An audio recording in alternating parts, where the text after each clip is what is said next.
ശബ്ദ നിയന്ത്രണത്തോടെ തൃശൂർ പൂരത്തിന്റെ സാമ്പിൾ വെടിക്കെട്ട്. കേന്ദ്ര എക്സ്പ്ലോസീവ് വിഭാഗത്തിന്റെ കർശന നിരീക്ഷണത്തിലായിരുന്നു വെടിക്കെട്ട്.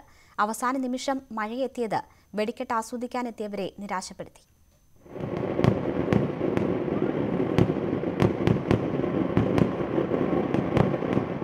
തിരുവമ്പാടി വിഭാഗമാണ് ആദ്യം തുടങ്ങിയത്. 2 മിനിറ്റ് നീണ്ടുനിന്ന ആദ്യ റൗണ്ട് വെടിക്കെട്ടിലെ ശബ്ദ നിയന്ത്രണം കാതുകളെ ഹരം കൊള്ളിച്ചില്ലെങ്കിലും കണ്ണുകൾക്ക് വർണ്ണക്കാഴ്ചയൊരുക്കി. പിന്നെ പാറമേക്കാവിൻ്റെതായിരുന്നു ഊഴം.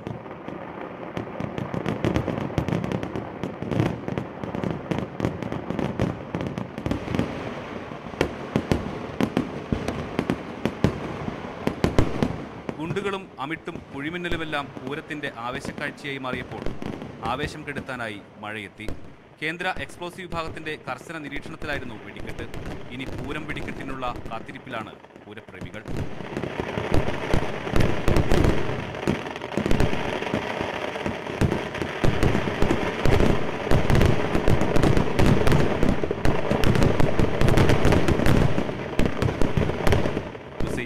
തൃശൂർ.